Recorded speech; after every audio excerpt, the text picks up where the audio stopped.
उसको डंडा दिखाओगे।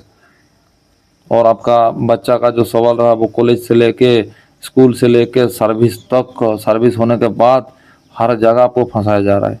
आपका लड़की जैसे कहीं पढ़ाई करता है कॉलेज में, उसका इकोसिस्टम काम करता है। जैसे मोगली जो रिलीजन का जो लड़का लोग है उसमें से देखता है जो हैंडसम कौन है, उसको इसके साथ में चक्कर कराने के लिए मतलब लगभग 50-60 हज़ार रुपया खर्चा किया जाता है।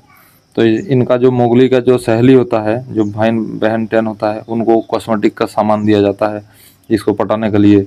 फिर इसका पूरा डिस्ट्रीब्यूट करता है मेन मोगली, जो भी जो वो जो माइक बजाने वाला, जहाँ माइक बजता है दिन भर, वही जो मेन माइक में बोलने वाला वही मेन इनको कंट्रोल करता है, क्योंकि उसको भी थोड़ा बहुत मिलता है ना रात को। तो और पैसा भी बाहर से आता है, या भाई आपने कितना कन्वर्ट किया है ये हिसाब दिखाओ, उसको भी जवाब देना पड़ता है। वही मेन कंट्रोलर है। हमारे ऊपर नफरत फैलाना, उल्टा पढ़ाना, देश विरोधी पढ़ाना और ये लड़कियों को फंसाना, यही इनका काम है। तो इसीलिए इनका इकोसिस्टम काम करता है। आपका लड़की का जो सहेली है बार बार बोलेगा जैसे आपका लड़की बोलेगा ये कौन सा पेड़ है ना सर, ये नीम का पेड़ है। फिर उसका सहेली, उनका पूरा सिस्टम अब सब उसको बोलेगा ये नीम का पेड़ नहीं है, ये एक ब्रेकर है जिसके ऊपर हमने ग्रीन चादर चढ़ा रखा है, ये ब्रेकर है जिसके ऊपर हमने ग्रीन चादर चढ़ा रखा है। या तो कोई बोलेगा ये आम का पेड़ है, तो वो लड़की कुछ दिन जाने के बाद बोलेगा अरे मेरा पूरा चारों तरफ का आदमी नीम का पेड़ छोड़ के आम का पेड़ बोल रहा है, इसका मतलब मैंने ही गलत पढ़ा, ये आम का पेड़ है। तो अब आपका ना उसका पिताजी दिखाई देगा। एक बार फंसने के बाद ये लोग थोड़ा बहुत साइड ले जाके शारीरिक संबंध बना लेता है, फिर लड़की और उसके ऊपर अट्रैक्शन बढ़ जाता है।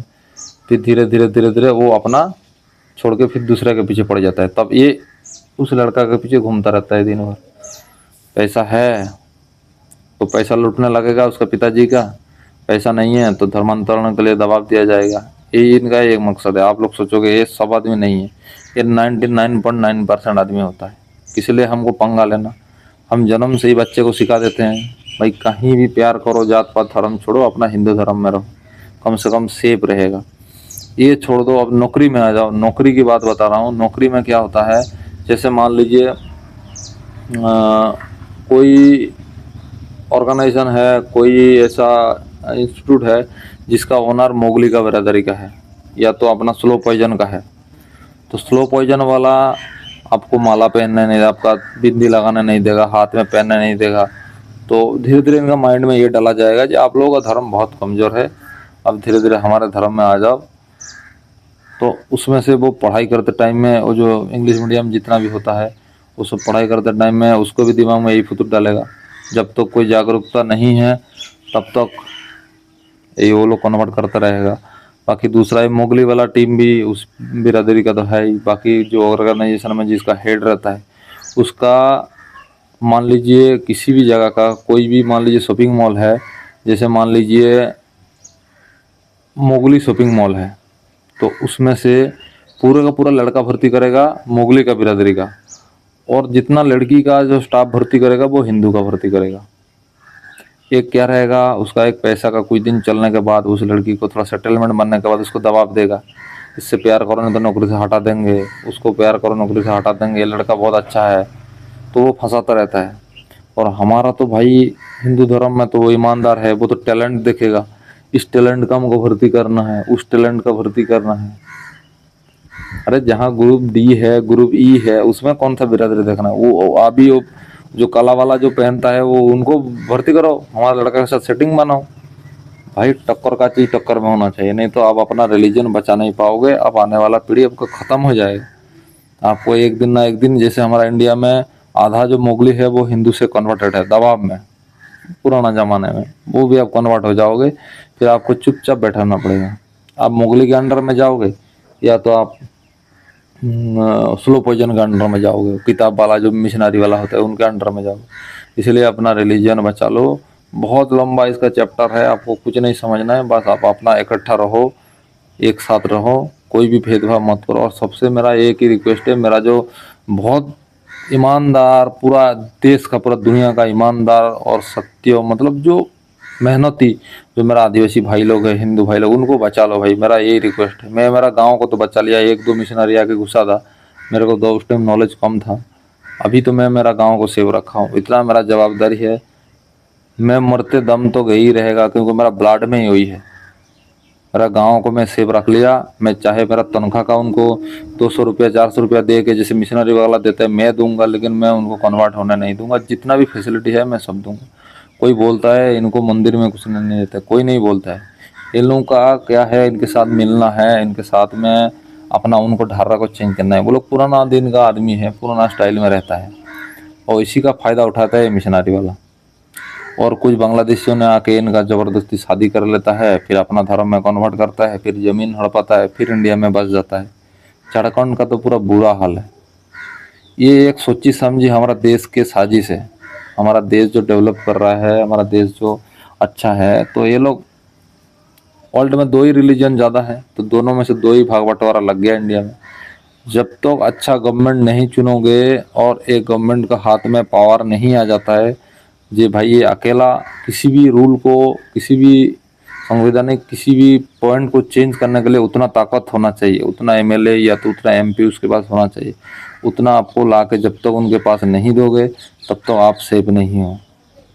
आप खुद ही देख लो, एक पॉलिटिकल पार्टी हमारे लिए काम करता था, हम उन्हीं के विरोध में रहा, तो वो पॉलिटिकल पार्टी अभी दिमाग लगाया कि ये जब तक इनका दीवार पे पीठ नहीं लग जाता है तब तक इनको अपना हाल पे छोड़ दो। आप वेस्ट बंगाल में देख लो कितना कांड होता है। सेंट्रल गवर्नमेंट चाहे तो उन्हें रोक नहीं लगा सकता है। स्टेट गवर्नमेंट का चलो अलग रूल है, उसने जो अपना पॉलिसी है वो कर दिया। तो पब्लिक मांग रहा है कि सेंट्रल गवर्नमेंट को आना चाहिए, इसमें इन्वॉल्व होना चाहिए, इसमें ये लागू करना चाहिए। वो क्यों नहीं होता है? क्योंकि आप लोगों ने खुद को जब तक पैर कुड़ारी मार के नहीं काटोगे तब तक नहीं आएगा। क्योंकि आप लोग को बोलने के बाद भी आपने हरा दिया उनको। जब भी आपके साथ लड़ता रहा तब आपने बोला यही है देश विरोधी, यही है। यूपी में जैसे हुआ, तो इसीलिए वो सोच लिया जब तक आपका पीठ ना ठीक जाए तब तक वो आएगा नहीं। जैसे उड़ीसा में देख लो, वो चाहता तो और 5 साल पहले आ सकता था। दिल्ली में चाहता तो उतना करप्शन होने के बाद भी 5 साल पहले आ सकता था, लेकिन क्यों नहीं आया? वो लोग वेट करता रहा। जब जनता को समझने दो, इनको झेलने दो इनको, उसके बाद हम आएंगे। तो इसीलिए टाइम रहते किसी भी पॉलिटिकल पार्टी को जो अच्छा लगे हमारे लिए जो लड़ता है उनको मजबूत बनाओ, नहीं तो आपको बचाने वाला कोई नहीं है। अब हर जगह देख लो, इतना दंगा फसाद कन्वर्सेशन ज़्यादा है। तमिलनाडु में देख लो, वो गवर्नमेंट ही है, कन्वर्टेड गवर्नमेंट है, वो कन्वर्टेड को और दे रहा है, जाओ खुलेआम करो, कुछ भी करो, हिंदू का पैसा ला कर लो, आप लोग करो, एक गुस्से में होता है। आंध्रा में देख लो, जब YR रेड्डी ने क्या साथ आया था, वो भी कन्वर्टेड है, वो भी पूरा का पूरा बोला आप लोग कन्वर्ट करते रहो इनको, पूरा दुनिया को कन्वर्ट करते रहो।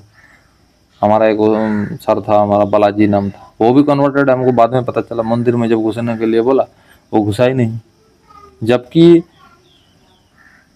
हमने पहले सुना था, उसको पहले काफ़ी सारा फोटो हमने देखा, वो बहुत हिंदू मतलब बहुत पूजा पाठ वाला आदमी था। जैसे ही कन्वर्ट हो गया उसको दिमाग में वही मेडिकल वाला से कन्वर्ट हुआ।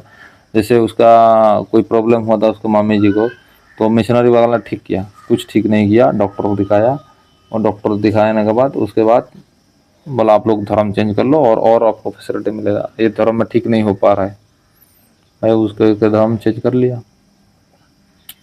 यही है। तो अभी आप लोग समझ जाओगे तो ठीक है। मेरा तो कोई इसमें 5% रोल नहीं है जो यूट्यूब बना के किसी को फड़का के मैं देख रहा हूँ देश दुनिया, किसी को कोई अच्छा बोल रहा है उसको पुलिस पकड़ के लेके जा रहा है, तो हम इसलिए किसी को नहीं बोलेंगे। जिसको जागना है जाओ, जिसको भाड़ में जाना है भाड़ में जाओ। मैं तो इतना ही सिर्फ बोलूँगा, अब अपना लड़की को बचा लो बस। और जब तक जनसंघ का कानून लागू नहीं होता है तब तक अपना 2 बच्चा मत करो, नहीं तो आप ही मिट जाओगे।